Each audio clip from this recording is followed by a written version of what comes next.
What is going on, guys? Richard back again with our first Brickmania review. This week we're going to review the P-40N Warhawk.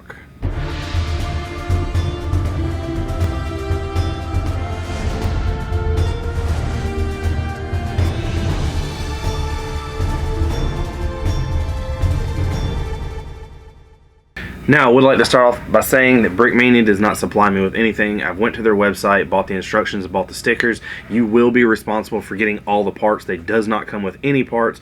It kind of gives you a parts list. You just transfer it into Bricklink. Make sure all the pieces are there. I will tell you that so far, all the sets I've built, I have not yet found a kit that I could get from a solid one store. Some of the pieces they use in the quantity or just the rareness of them are kind of hard to come by, so you will have to get them from multiple stores. But there will be a link down below before the instructions and for the stickers. Now, let's talk a little bit about the history. Now, this is the third most produced aircraft by the United States behind the P-51 and the P-47. There's nearly 14,000 of all models delivered, and this aircraft was produced from 1939 to 1944, and the entire Allied forces used this aircraft. The British called it the Tomahawk and the Kitty Hawk, but other versions were known as the Warhawks. The Warhawks were the United States Air Force service models, and there was tons of different versions of these aircrafts. This being the N model meant that it had decreased fuel capacity and an increased armor. It was a single-engine, single-pilot aircraft armed with 4 50 caliber machine guns and could carry one 500-pound and two 100-pound bombs. Because of the shark mouth painted on the front of it, it became one of the most iconic planes in the war. And the cool thing about this plane is there was actually a group of mercenaries that were hired by China called the American Volunteer Group that fought Japan, and they were later known as the Flying Tigers. The Flying Tigers are kind of the big group that came out of this. They were the most popular. The planes kind of had a different insignia on it. They were painted a little different, but this is not the Flying Tiger version. This is just the Warhawk P-40N version. Now let's talk a little bit about the build. This is a really cool plane. This is the second different fighter plane I've built from World War II.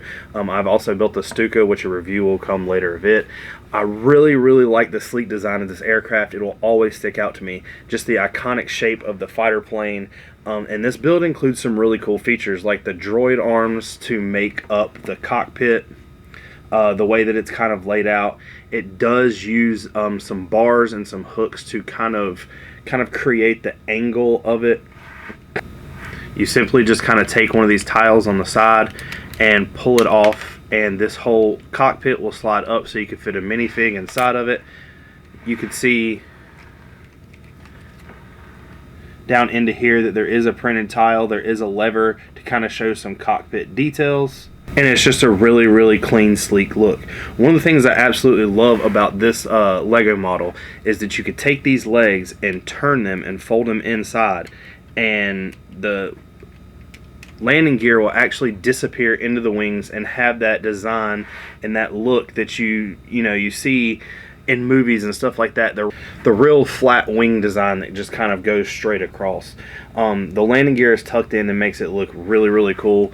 The rear landing gear also, if you just press it in, it goes in and it'll lay flat.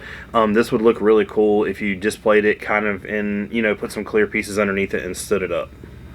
One of the other things they did change on this is the exhaust ports. The exhaust ports on some of the other aircrafts are just kind of made out of droid hands.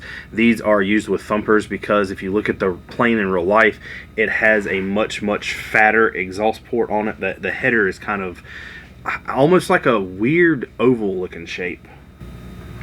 Now, the sticker set does come with 3 different choices to apply to the nose of the plane. It comes with the Banshee skull, the skin face, and of course the iconic shark mouth. I had to go with the shark mouth. The shark mouth is just something I love.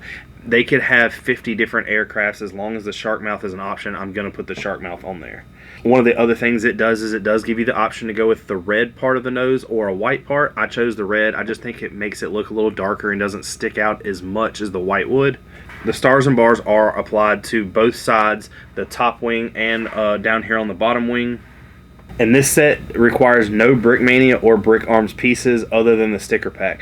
There's nothing in this set that is difficult to assemble. It says that it's a 4 out of 5, but I didn't really see it. The cool thing about this is when you build this fuselage, the way that it works is it kind of like you build it and then the wings attach to it, and then the cockpit kind of sits down on top of it, and that might be what makes it a little difficult. But I will say that it is really cool in the way that it's built versus some of the other aircraft that I've done.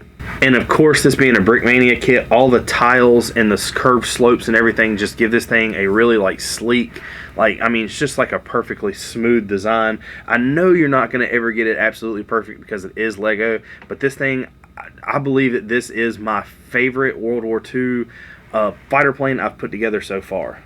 The instructions to this set are only $10 and the sticker pack is only $8, so it's really not that bad. To buy that, then you can kind of create the parts list and go from there to see what you have out of your collection. There is 468 pieces in this, which it does not look like it, but you got to think Brickmania uses tiles a lot. I mean, there's probably 30 pieces right here in this back little section. The cockpit alone has a bunch of pieces. I mean, just from the cover for the cockpit itself is probably about 15 different pieces.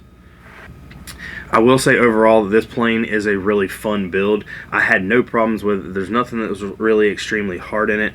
Brickmania does some things sometimes where they kind of curve tiles that takes a little bit of like pressing down to pop into play, but there was nothing too crazy about this.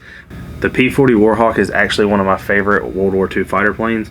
I love the way it looks, just the sleek design of it, like I said before. The iconic shark mouth that just started this whole trend. Like anything you put a shark mouth on looks great. If you paint it on a car, you paint it on a school bus, you paint it on anything, it just looks amazing. One of the things I also love about the Brickmania kits is all of the propellers actually spin. That is a huge plus for me. I know it's just something that's small, but it's actually a really cool design. If you're a history buff and you like Lego, this is a kit that you must get. It really was not that expensive. It's kind of hard to determine what the cost of this set is just because there's so many Bricklink stores that you're probably going to have to use. If you like Lego and you're a history buff, especially World War II, this is a must-have set that you get. I can't really tell you how much it costs to do just because there's Bricklink stores involved, and you're probably gonna get at least 4 or 5 different orders just to get some of these pieces.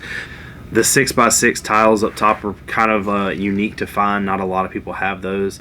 Other than that, all the pieces are kind of common. It's just the quantity not a lot of people have, and that seems to be one of the biggest things when you get into getting Bricklink stores and you have to pay, you know, $6 shipping 10 times. That's just kind of ridiculous, but it's something you're going to have to do when you're building these kits.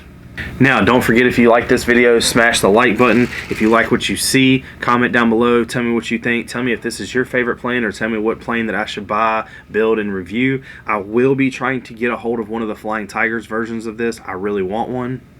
And always hit that subscribe button, hit that bell notification. It'll let you know whenever I post a video or post any kind of community post or anything like that. I will be continuing to do these Brickmania reviews. I have got about 15 of them I have to do. This just happened to be the first, but let me know what you think. Peace!